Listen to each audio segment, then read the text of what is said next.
Assalamualaikum warahmatullahi wabarakatuh. Halo semuanya, pada kesempatan yang baik ini, saya akan mempresentasikan hasil telaah fenomena untuk mata kuliah K3L yang berjudul Studi Kasus dan Analisis K3L dengan Pola The Role of Safeguards pada insiden kebakaran kapal Roro penumpang bahari Indonesia di Laut Jawa. Alasan saya mengangkat tema ini adalah karena kesesuaian bidang, serta ingin mengajak kepada para penonton tentang pentingnya sistem manajemen K3L yang baik. Sebelum kita berjalan lebih jauh, perkenalkan nama saya Eki Dwi Novanto dari kelas 1 reguler. Agenda kita pada presentasi ini terdiri dari 6 bagian, yakni latar belakang, kronologi, fault tree analysis, event tree analysis, tindakan preventif, dan tindakan mitigatif.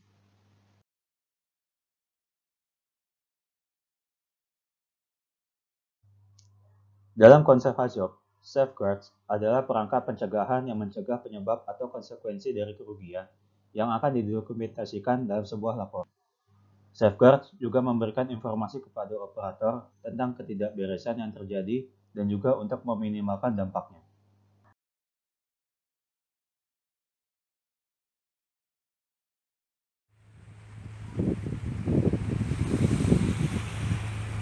Kapal motor bahari Indonesia rute Jakarta-Pontianak ini tiba-tiba terbakar. Kepulan asap tebal terlihat keluar dari badan kapal. Dalam video rekaman ponsel tim SAR gabungan ini, terlihat petugas tengah berupaya masuk untuk mengevakuasi para penumpang. Terbakarnya kapal motor bahari Indonesia ini terjadi pada Selasa dini hari di perairan Laut Jawa, 117 nautika mil dari Jakarta. Tidak ada korban jiwa dalam peristiwa ini. 29 penumpang bersama sejumlah anak buah kapal dapat diselamatkan. Seluruh penumpang dan anak buah kapal dievakuasi ke daratan Kabupaten Ketapang, Kalimantan Barat. Kronologi kecelakaan bahari Indonesia. Pada tanggal 20 Juli 2020, kapal Roro Bahari Indonesia sandar di Pelabuhan Tanjung Priok setelah berlayar dari Pontianak. Mereka membongkar dan memuat kendaraan di geladak kapal. Pukul 21.30 waktu Indonesia bagian Barat, petugas pemeriksa kapal memeriksa kondisi geladak kendaraan dan mengeluarkan surat persetujuan berlayar. Tanggal 21 Juli 2020, kapal berlayar ke Pontianak dengan kondisi cuaca normal. Pada pukul 14.57 waktu Indonesia bagian Barat, juru minyak jaga mencium bau asap, dan saat mencari asal asap, ia menemukan asap di geladak kendaraan. Kapal segera berupaya mengatasi kebakaran, dan panggilan mara bahaya diterima oleh kapal lain, yaitu Samudra Jaya Abadi. Awak kapal berkumpul di Master Station, dan 2 skoci diturunkan. Saat kapal dievakuasi, mesin masih beroperasi. Pukul 16.15 waktu Indonesia bagian Barat, seluruh awak kapal dievakuasi ke Pelabuhan Ketapang, Kalimantan Barat. DPA menghubungi BNPB dan kapal penyelamat dikirim ke lokasi. Pada tanggal 22 Juli 2020, Nakoda melaporkan seluruh awak kapal selamat kepada DPA.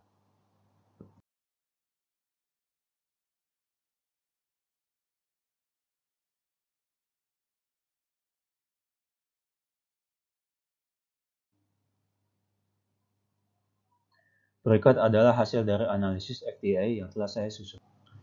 Kebakaran bahari Indonesia ini disebabkan oleh 2 aktor utama, kapal dan para pemangku kepentingan. Di pihak kapal, kondisi usia kapal yang kurang terjaga dengan baik, serta sistem pendeteksi kebakaran yang tidak dioperasikan secara optimal, akhirnya memperbesar kemungkinan terjadinya kebakaran. Di sisi lain, pemangku kepentingan seringkali menjadi penyebab kebakaran melalui kelalaian mereka.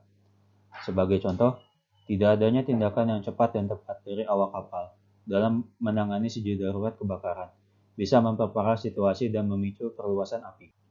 Selain itu, keterlibatan otoritas pelabuhan dan operator kapal juga memainkan peran penting dalam pencegahan kebakaran. Jika mereka dapat bekerja secara efisien, mereka dapat mengurangi risiko kebakaran, sehingga penumpang dan awak kapal memiliki lebih banyak waktu untuk menghindar. Terakhir, peran supir truk juga perlu diperhatikan. Jika mereka tidak memberitahu dengan tegas mengenai muatan yang dibawa, maka tindakan pencegahan yang spesifik untuk mencegah kebakaran mungkin tidak dilakukan. Secara keseluruhan, upaya untuk mencegah kebakaran harus mencakup pemeliharaan kapal yang baik, pelatihan awak kapal dalam menangani situasi darurat, kerjasama yang baik antara otoritas pelabuhan dan operator, serta komunikasi yang jelas antara supir truk dan pemangku kepentingan lainnya. Dengan langkah-langkah ini, risiko kebakaran dapat diminimalkan. Lantas, kemudian proses tahapan selanjutnya adalah melakukan minimal cut set analysis. Dari diagram sebelumnya, kemudian kita identifikasi ke dalam bahasa matematis pada persamaan berikut.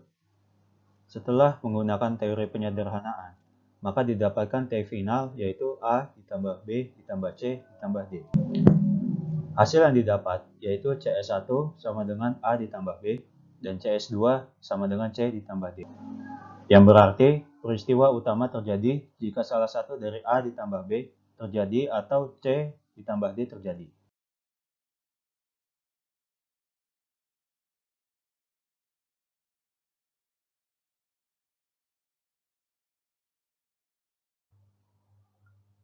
Hasil analisis ETA yang telah saya susun dapat dijelaskan sebagai berikut. Diagram faktor kapal ini menggambarkan serangkaian kemungkinan peristiwa yang berkisar antara keberhasilan dan kegagalan. Dimulai dari peristiwa awal, melibatkan faktor utama, faktor pendukung 1 dan 2, hingga akhirnya menghasilkan keluaran yang dianalisis dalam hal kemungkinan dan dampaknya. Dari nilai probabilitas yang terdapat dalam analisis ini, dapat disimpulkan bahwa kebakaran kapal mungkin tidak akan terjadi jika kapal menjalani pemeliharaan yang baik dan rutin, di mana nilai setiap indikator bernilai 1, yang mana nilai keberhasilan ditulis sebesar 0,8 dan nilai kegagalan ditulis 0,1 atau 0,2. Diagram ini menunjukkan faktor kelalaian manusia, yaitu awak kapal dan operator kapal. Dari nilai probabilitas yang terdapat dalam analisis ini, dapat disimpulkan bahwa kebakaran kapal bisa segera dipadamkan jika awak kapal terlatih dan patuh terhadap aturan.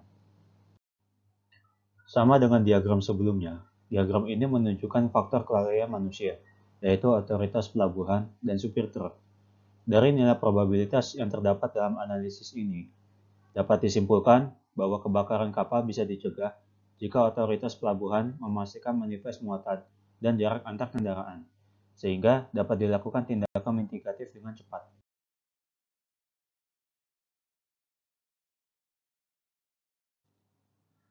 Tindakan preventif pada maraknya kebakaran kapal adalah langkah-langkah yang dapat diambil untuk mencegah terjadinya kebakaran atau untuk mengurangi risiko kebakaran di kapal. Berikut ini adalah penjelasan singkat untuk setiap tindakan preventif. 1. Pemeliharaan berkala. Pemeliharaan berkala mencakup perawatan rutin, perbaikan, dan penggantian komponen yang mungkin rentan terhadap kehausan atau kerusakan. Ini termasuk perawatan mesin, sistem listrik, peralatan pemadam kebakaran, dan perangkat keselamatan lainnya untuk memastikan semuanya dalam kondisi baik. 2. Pelatihan awak kapal. Melatih awak kapal dalam penanganan kebakaran, penggunaan peralatan pemadam kebakaran, dan prosedur evakuasi sangat penting. Ini membantu awak kapal untuk merespon dengan cepat dan efektif saat kebakaran terjadi.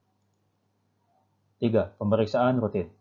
Pemeriksaan rutin melibatkan pengecekan berkala terhadap sistem pemadam kebakaran, peralatan keselamatan, dan komponen penting lainnya di kapal untuk memastikan bahwa semuanya berfungsi dengan baik. 4. Penggunaan bahan bakar yang aman. Memastikan penggunaan bahan bakar yang aman dapat mengurangi risiko kebakaran. Ini termasuk penyimpanan yang tepat, penanganan bahan bakar dengan hati-hati, dan pemantauan terhadap potensi kebocoran atau masalah lain yang berkaitan dengan bahan bakar. 5. Perencanaan evakuasi. Mempersiapkan rencana evakuasi yang baik sangat penting. Awak kapal harus tahu jalur evakuasi yang aman dan lokasi peralatan keselamatan seperti pelampung. Ini juga mencakup latihan reguler untuk memastikan bahwa semua orang tahu apa yang harus dilakukan dalam situasi darurat. 6. Pemantauan cuaca. Pemantauan cuaca adalah langkah proaktif untuk menghindari situasi berbahaya seperti badai atau kondisi cuaca ekstrem lainnya yang dapat meningkatkan risiko kebakaran atau kecelakaan kapal. Ini melibatkan pemantauan perkembangan cuaca dan mengambil tindakan pencegahan jika diperlukan. Dengan mengimplementasikan tindakan-tindakan preventif ini, Kapal dapat meningkatkan keselamatan awaknya dan mengurangi risiko kebakaran yang dapat mengancam nyawa dan aset kapal.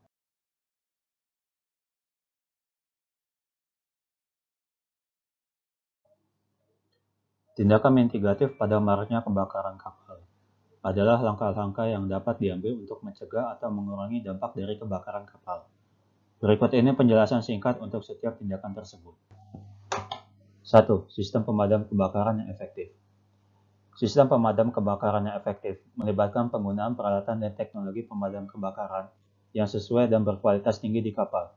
Ini mencakup penggunaan tabung pemadam, sistem pemadam otomatis, sprinkler, dan alat pemadam lainnya untuk segera merespon dan memadamkan api. 2. Penanganan cepat. Penanganan cepat kebakaran sangat penting. Ini termasuk pelatihan awak kapal untuk mengidentifikasi, melaporkan, dan mengatasi kebakaran secepat mungkin sebelum api dapat membesar. Semakin cepat tindakan diambil, semakin besar peluang untuk memadamkan kebakaran sebelum merusak seluruh kapal. 3. Penggunaan alat keselamatan. Awak kapal harus dilengkapi dengan alat keselamatan seperti pakaian pelindung, masker pernapasan, dan helm keselamatan. Alat-alat ini membantu mereka melindungi diri saat mereka berusaha memadamkan kebakaran atau mengamankan diri mereka sendiri. 4. Evakuasi tertib. Proses evakuasi yang terorganisir dan tertib. Sangat penting jika situasi tidak dapat dikendalikan dan kebakaran terus berkembang. Semua awak kapal harus tahu peran mereka dalam evakuasi, lokasi perahu penyelamat, serta cara menggunakannya dengan benar. 5. Komunikasi darurat. Peralatan komunikasi darurat seperti radio atau alat komunikasi satelit harus tersedia untuk berkomunikasi dengan pihak berwenang atau kapal lain jika situasi darurat terjadi. Hal ini memungkinkan awak kapal untuk meminta bantuan atau memberikan informasi penting. 6. Bantuan luar. Dalam situasi kebakaran kapal yang serius, bantuan luar dapat diperlukan. Ini bisa berarti memanggil kapal pemadam kebakaran atau meminta bantuan dari kapal lain di sekitarnya. Penting untuk memiliki rencana darurat yang mempertimbangkan bagaimana mendapatkan bantuan dari luar jika diperlukan. Dengan mengimplementasikan tindakan mitigatif ini dan memastikan bahwa awak kapal terlatih dan peralatan keselamatan berfungsi dengan baik, risiko kebakaran kapal dapat diminimalkan dan jika kebakaran terjadi, dampaknya dapat dikurangi. Demikian presentasi saya kali ini. Semoga apa yang saya sampaikan dapat bermanfaat bagi kita semua. Lebih kurangnya saya mohon maaf. Terima kasih atas perhatiannya. Wassalamualaikum warahmatullahi wabarakatuh.